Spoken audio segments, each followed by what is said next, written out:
उत्तर प्रदेश के देवरिया में ऐसा हत्याकांड हुआ जिसको लेकर अब ऐसी गंदी राजनीति चल रही है जिस पर ना तो कोई सवाल किया जा रहा है ना कोई जवाब मांगा जा रहा है। कोई यादव बनकर चक्र लेकर हाथ में खड़ा है, कोई परशुराम बनकर फरसा लेकर हाथ में खड़ा है, लेकिन ये दोनों ही लोग मूर्ख ये नहीं समझ पा रहे हैं कि ये समाज में फैली उस अशांति का संदेश ये लोग देना चाह रहे हैं, जो अशांति सालों बाद अगर लौटेगी तो वो कितनी भयानक हो सकती है।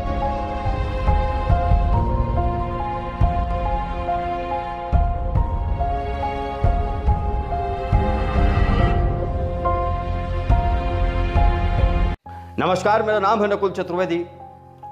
सवाल यह है कि सरकार ने इंसाफ क्यों नहीं किया। सवाल यह है कि जब एक घटनाक्रम घटा, एक परिवार के साथ तमाम चीजें हुई, उसकी हत्या कर दी गई, दूसरे परिवार के भी एक शख्स की हत्या हुई, इस पूरे मामले में सरकार का रोल क्या था? क्या सरकार उस वक्त राजनीतिक पार्टी बन गई?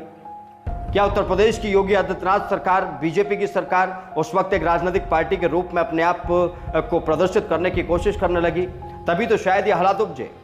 अगर योगी आदित्यनाथ का बुलडोजर सही इंसाफ करने वाला होता तो शायद ये हालात ना उपजते। आज मैं देख रहा हूँ दर्जनों वीडियोस, दर्जनों सोशल मीडिया के लोग, दर्जनों टीवी चैनल्स सब यादव और ब्राह्मण पर बात कर रहे हैं। यादव कह रहे हैं भाई ब्राह्मणों का बहिष्कार करना पड़ेगा, ब्राह्मण कह रहे हैं यादवों का बहिष्कार करना पड़ेगा, लेकिन ये दोनों मूर्ख नहीं समझ पा रहे हैं जिस सरकार और जिस सिस्टम ने ये हालात उत्पन्न कर दिए उनका बहिष्कार कौन करेगा। जिन लोगों ने आपको एक दूसरे के आमने सामने लाकर खड़ा कर दिया, उन लोगों के साथ उन लोगों के खिलाफ कौन खड़ा होगा? सोचिए जरा। मुख्यमंत्री योगी आदित्यनाथ, आपने तो शपथ ली होगी मुख्यमंत्री की, और ये उस शपथ में आपने जरूर जिक्र किया होगा कि मैं किसी भी तरीके की कोई एक पक्ष नहीं लूंगा, मैं हर तरीके से निष्पक्ष होकर हर धर्म, पंथ और समाज की रक्षा करूंगा और उसके हित में यह सरकार खड़ी रहेगी। लेकिन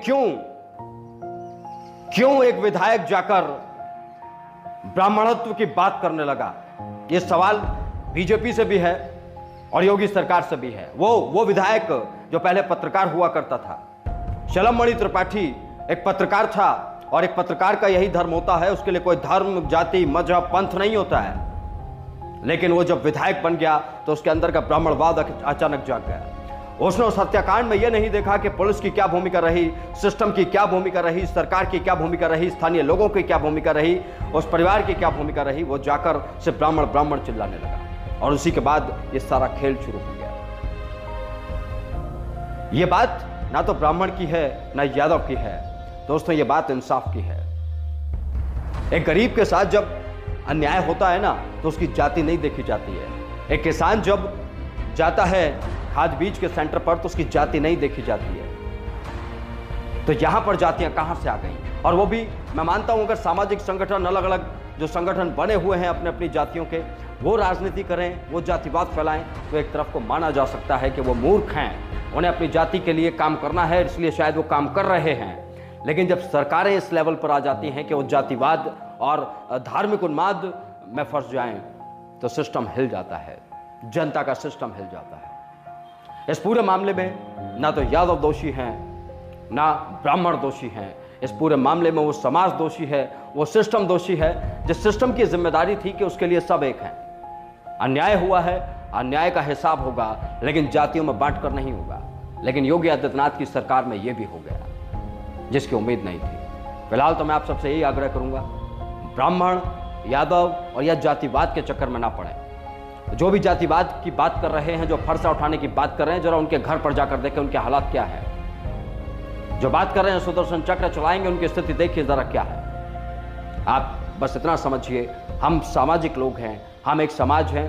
आज सिर्फ एक सरनेम के नाम पर अगर हम बदल रहे हैं, सरनेम के नाम पर अगर हम भेदभाव कर रहे हैं, तो अपने आप में ये सोचनीय विषय है। नमस्कार।